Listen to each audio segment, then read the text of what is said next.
Hello, Kevin. Welcome to MUN Deep Dives. I'm really happy you're here as our first guest. Can you tell the audience a little bit about yourself? Hey everyone, my name is Kevin Felix Chan. I also go by my initials KFC, so you can call me that. And I am the co-founder of Best Delegate. And Best Delegate is a global Model United Nations organization that provides Model UN programs across the United States as well as internationally. We've done projects in over 20 different countries, worked with all sorts of institutions around the world, including the UN itself, and provide a ton of free resources and content for anyone to get started doing Model UN. I think we got close to 2,000 articles and videos now on the Best Delegate site. And that's what I do is really help empower students to become confident global leaders and learn Model UN. So I was really happy to get you on as our first guest. I was telling you earlier off air how I find I think there's two Godfather figures, right, in this sort of MUN sphere we live in, and that is Ryan and Kevin of Best Delegate. So as you were saying earlier, yeah, you guys started Best Delegate about a decade half ago, and you've trained thousands, if not tens of thousands, right, of students and hundreds, if not thousands, of advisors. And I actually wanted to start off by asking you about your own MUN background, right? Because you used to be an MUNer yourself. Mhm. Mhm. Yeah, I started off as this super shy student who would nervously shake. Like I'd be shaking like this with my speech reading it if I was at a Model UN conference. That was me as a high school freshman. Unfortunately, I got better with practice over time. Eventually served as the leader of my high school program, continued doing Model UN in college, served as the leader there, Secretary General of the UCLA's College Conference, head delegate of UCLA's team. And then my senior year of college, I got to organize a conference at the actual UN headquarters and introduce this keynote speaker that year, which was Ban Ki-moon, the actual UN Secretary General, in front of 2,400 people in the General Assembly Hall. So I went from being super shy to speaking at the actual UN, and that was the arc of my Model UN journey. And I did that throughout in programs that were like trying to figure it out. My high school program, we started with 20 kids, ended with 120. The UCLA program at the time, the team was just building out for the competitive team, and then the college conference got started while I was there, right? So we're doing a lot of figuring things out, and that inspired me to also want to give back because I had to like go through a lot of that. Let me figure out how to make Model UN happen. I love how in your story you started as a shy kid, right? Because I feel like sometimes there's kind of a misunderstanding with students that like when they see a best delegate, they think it's like, it's just like a natural thing, but it's something you can learn, something you can build up to, as you had in your story. Now, I would ask you, what would be your like 1 minute pitch for why every school needs an MUN program or a strong MUN program? I think MUN teaches the skills that every student needs or even human being needs for the future, meaning we are needing to learn how to have social interactions with each other, how to listen and talk to each other, how to lead each other. All are these, and how to have confidence in ourselves. All of these are fundamental skills and experiences that you get through Model United Nations that you wouldn't learn just by going to class or in most other activities that are either competitive oriented or solo oriented. Model UN encourages students to actually learn how to work together, have teamwork. So I think these are 21st century skills that anybody needs to learn, even in the age of AI. Right? In fact, it'll become even more important because we need to learn how to process this information and have actual human conversations. Um, and I think that's why everybody needs to learn Model UN. Yeah, I appreciate you brought up the point of AI. And I think that's partly why I agree with you. I think that, we used to hear, especially you and I, we graduated high school around similar times, right? And when we were in high school, it Mm-hmm. was like 21st century skills. And I think Mm-hmm. now it's going to be in the age of AI. Mm-hmm. And I think MUN is going to be incredibly important, perhaps even more than it was in the past. Mm-hmm. Now, kind of an extension of that previous question would be a lot of schools say we have a good MUN program, but it's not quite great. From your experience, what differentiates those schools that are great versus just simply good? I think the great schools are. sustainable. We talk about sustainable development goals. They are sustainable, meaning even if the teacher turns over, even if the student leaders turn over year after year, they are great because they have this sustainable legacy of here's what greatness looks like in Model UN. And when we say greatness, it's not just we have a team that knows how to win awards. It is we have a training system to get people in. We know how to organize the club and we have these leadership roles. And we also run our own conferences. To me, it's not just about going to other people's conferences, but creating conference opportunities for others and training them to get better. So the great programs, in my mind, are the ones that at the peak might have even 200 kids in their Model UN program because they have such a huge pipeline, huge training infrastructure, student-led trainers. It's not reliant on just one teacher or one superstar's kid. And they're able to go to a bunch of local conferences. They're able to not just go to a bunch of local conferences, but create an ecosystem locally with other schools, run their own conferences, and maybe even get a chance to travel internationally if to get out of their local area, or maybe just nationally, but get out of their local area to experience Model UN. That to me is a really good high school Model UN program. I was going to say for college, the one level above that is the ability to compete and win awards and then host college level conferences. I think only a few do college, high school, and middle school Hmm. at the college, at the college level. Yeah. Something that like I've been thinking a lot, and I think you're a great person to ask this, is a lot of the students will stop at the high school level. And part of it is an ability thing, right? I've had many students who moved on to, prestigious colleges and they'll try out for the MEM program and they won't make it. So like how, what can sort of that upper echelon, because these were students that were winning awards too. How can they Mm-hmm. get to the point where they can be best prepared, I guess, come freshman year, sophomore year, to try to get into a competitive MUN program like UCLA? I think it actually goes back to having a humble beginner's mindset and realizing the high school Model UN experience you had is not necessarily the same as the college Model UN experience. It's kind of the equivalent of like playing high school sports and college sports. It's not the same. Mm, So, and also recognizing what your strengths and interests are, because for me, uh, I realized I actually enjoyed organizing the conferences more than I did debating in them. mm, So I looked for opportunities to chair and to be a US organizer, a USG of a conference. And I volunteered for UNA USA at the time, who was putting on free conferences and doing outreach. So I was looking for opportunities that matched my strengths and my interests, even though I was on the competitive team.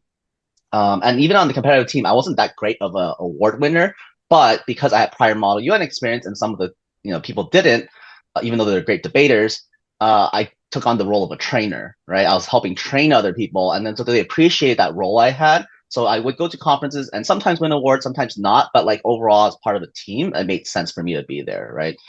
mm. College Model UN is very different too because it's very crisis oriented, and I was a GA delegate, so if I had to learn a completely different style if I want to succeed in that style of debate. So I think it's being humble and learning and opening up yourself to another 4-year journey. It's a completely new journey of Model UN if you want to succeed in college.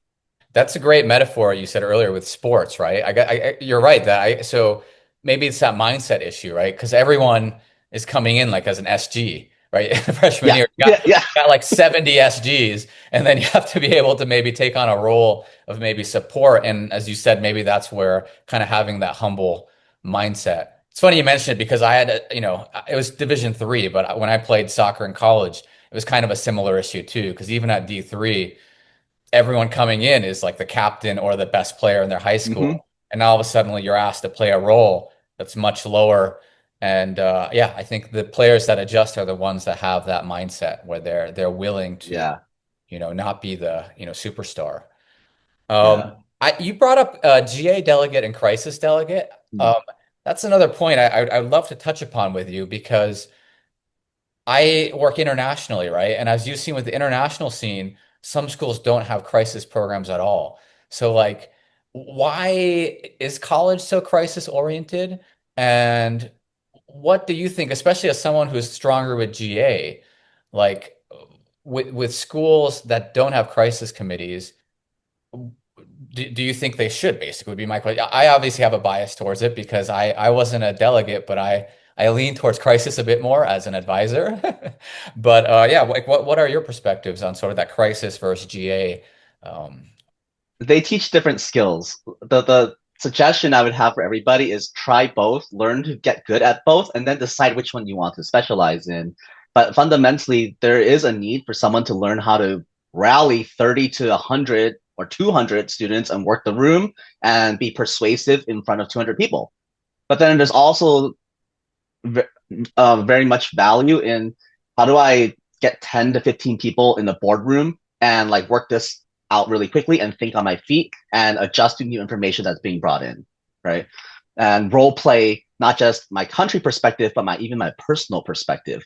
What when I say personal, I mean like the role that you have, right? If I'm Secretary of Defense versus State or Ministry of Foreign Affairs, right? I might have like different view of how I'm supposed to go about problem solving. So I think it teaches different skills.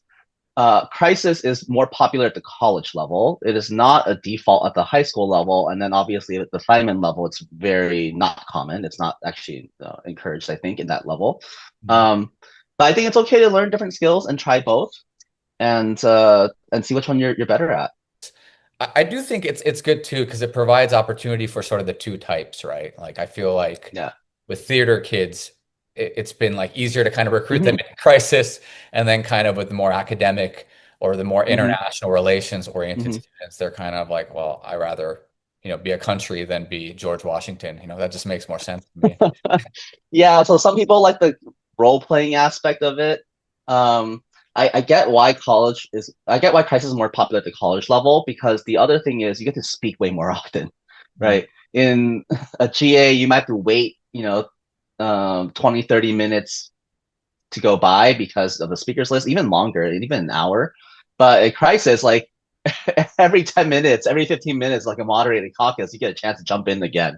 So I think, college students who are used to GA already want to have that challenge of like, let me constantly do that and not just constantly speak, but they're multitasking. They're writing what they call directives, notes, and passing that around both to the back room and to the other delegates in the room at the same time. So they're multitasking, and like, I think that like works for their brains. So, but yeah, here's my practical real world analysis of it: is there are people who are going to present at conferences or like know how to work a conference and network, and Mm. they need that GA experience. And there are people who are going to be working in small teams or boardrooms, and they need to know how to do that too, right? I think about my business career, right? GA taught me how to work a conference. Crisis taught me how to work the team that I'm working with.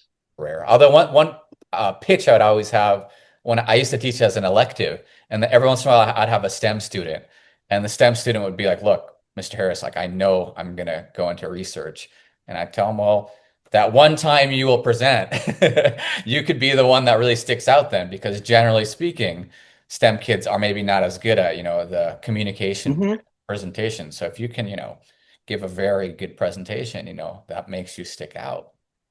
Yeah, I'll give some examples. My co-delegate in high school is a PhD in computer science. And his company sends him around to these tech conferences because he knows how to talk to people. And like his skills because of Model UN is like way higher than everybody else at the conference, even though he never did modeling in college. Just the high school skills are already sufficient. So I'm happy you said that, right? You hear it from one of the masters himself, right? That even if you're STEM, you might, use these MUN skills. Now, this might be a little specific, but I've wanted to actually ask you this question for a while. I'm getting deja vu. For some context, you trained me 14 years ago in Oh Honduras, wow. and I was asking you Yeah. very detailed questions back then. And a detailed question I'd have for you now is earlier, you talk about creating an ecosystem, right? Where leadership kind of it's passed on, even when a program loses a strong advisor or two. When it comes to those leadership roles, a conflict I still have is figuring out how early do you push up really strong young delegates. So, as in, if there was a kid who's winning high school awards in seventh, eighth grade, which happens, right? Can we move that student into a chair position in ninth grade? Like, what's your perspective for that? Mm. I think in the systems that I've seen, they have designated roles that build up at every grade level. And then so at most you might be like skipping one grade level, but like you can't just like skip to chair, right? So for Mhm. example, a lot of the middle school students, the eighth, not seventh, eighth grade students might be start off as pages. And then they become like legal, which is like helping take roll call. And then sophomore year, they become vice chair. And then junior year, they become chair. And then senior year, they become like a secretariat, right? USG running the conference. So this is like formalized, institutionalized in their pipeline. So it's like you're working up to towards something. And every year, there's a new journey for you to learn. And so if someone is kind of already at the experience level of somebody else that's like a sophomore, then yeah, maybe they're just on the sophomore track, right? But like they're in that experience. It's not like we have to customize something for them, because that way they get the whole learning system instead of like just gaps, right? I jump straight to becoming a chair, because I think there's value in that. There's value in seeing, for example, here's how other people chair, and I'm on the dais, and I'm not thrown straight into it. I get to learn from others. Oh, there's different sharing styles. Here's how they manage this one situation. And I think that's very helpful. Okay, yeah, that's really helpful to hear from you. So that you're saying essentially do have some type of process in hand, but with a little bit of flexibility. Maybe you're skipping a year, but regardless of how talented you are, you should still go through the systems. This is one of my last questions would be, and I don't mean to put you on the spot, but I did preview the question for you is what conferences do you recommend? And I know there's a bunch. Am I supposed to name some specific names here? I have a no. I have a. Here's my consistent answer is I actually think everyone should try different conference styles. Hmm. Meaning you should try one that's super competitive, and then you should try one that's more on the educational or diplomatic side. And then you should try one that's crisis, and you should try one that's GA. You should try one that is North American style rules versus Thyman style rules versus Wyman approach. And of course, depending on where you live, you might have like Indian circuit type conferences if you're in India and etc. So I think there's real value in cross training and learning all these different styles and skills. And it's not about the specific conference. That said, the best conference for you is the one that reflects your values. That's what it ends up being. If you prefer diplomatic style educational, you're going to gravitate toward, for example, Thyman, Nisman. They don't give out individual awards for the most part. And then, you know, other conferences that are competitive, you're trying to win the gavel. Everyone's trying to win the gavel, right? So it really just depends on the culture that you value. And it reflects the larger society that you grow up in, I think. That's a great point that every conference has a pro and a con. I mean, would it be overgeneralizing though if, for example, um, there was a conference I went to a while ago. I'm not going to say what the name of the conference, but the GAs were about 200 to 300 students. And we brought a team that was relatively novice. And it just, it felt like only if you were a true power delegate were you getting anything out of it. Mm-hmm. So would it be correct to say if your team is relatively new, maybe avoid really large conferences, like regardless of sort of the Mm-hmm. ideology of the conference itself? Mm-hmm. Mm-hmm. Yes. I didn't do that cut, but novice versus advanced is another cut as well. And it's less formally defined in the Diamond Circuit, I think, or internationally. But Hmm. in Southern California, where I grew up, there were novice specific conferences, like only beginners, only freshmen or only beginners. And even freshman beginners were separated from non-freshman beginners, Hmm. right? Because they had different social skills in general. And so for novices, the real ideal conference is that 30-person classroom in a high school type simulation, because it's just big enough where they can kind of hide if they're shy, but then they still have to go. Like they're gonna have to go and practice. So that is ideal. 200-person conferences, that to me is usually the biggest, most prestigious conferences. Yeah, you should be experienced if you're going to walk into there because for a first timer, it is too overwhelming and you're going to sit there and barely get a chance to speak. And even my first time going to one of those, I didn't realize, oh, the real game is actually lobbying. It is not speaking because I'll barely get a chance to speak. Right? You don't get frustrated that you only get called on twice the whole weekend. The game is not about that. The game is about, you know, um, debate or it's about lobbying, right? So I have to change my mindset from the 30-person version of the simulation. So yeah, novices definitely 30-person conference. Okay. No, Sorry, 30-person committee. yeah, I'm happy to hear that from you because I think what happens too, though, is a lot of new programs, they Google, right? MUN conferences, and then the first five, six to come out tend to be those big ones. So I think that is a common error I think a lot of newer programs make.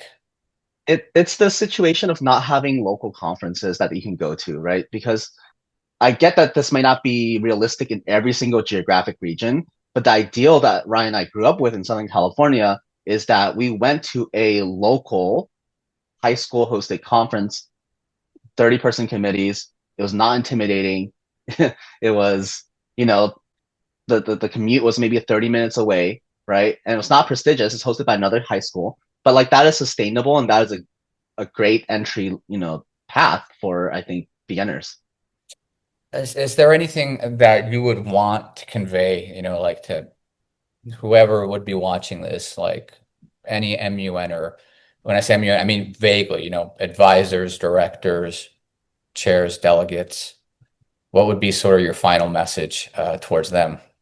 Fundamentally, my belief is that Model UN creates confidence, and the knowledge that that is what it actually does gets a lot more people involved. When we position it as you're going to learn about all these countries and this debate and all this stuff, it intimidates too many students right off the gate. The way we explain it, right? When we do the Model UN Institute, which is our summer programs, we used to think, oh, we're teaching kids about the world. But when the parents pick up the kids, they're like, wow, my kid's so much more confident with public speaking, or wow, my kid's so much more confident in social interaction. And we realized our real mission and our real magic was actually creating confidence. That magic lives in almost every student that is in school. They want to feel more confident. So if that is part of your mission, I think a lot more people are going to be interested in trying and doing Model UN and sticking with it. Um, Second is that you don't have to do this alone. So, I think a lot of people are just DIY. Let me like research some stuff. Let me figure it out. Go to conferences, talk to some advisors. There is training now. That's why we created Best Delegate and the Model UN Institute and all the free resources and videos. And that used to not exist. And I experienced that pain point. I had to learn it myself, which in itself is a good lesson of trial and error. But I also could have gone way further if I knew, oh, this is what I'm supposed to be doing to begin with, right? Um, and so I think, nowadays, like if somebody is really into it or really wants to learn, here's the fundamentals so I can actually have a great experience instead of go to the first conference and feel lost and frustrated, do the Model UN Institute.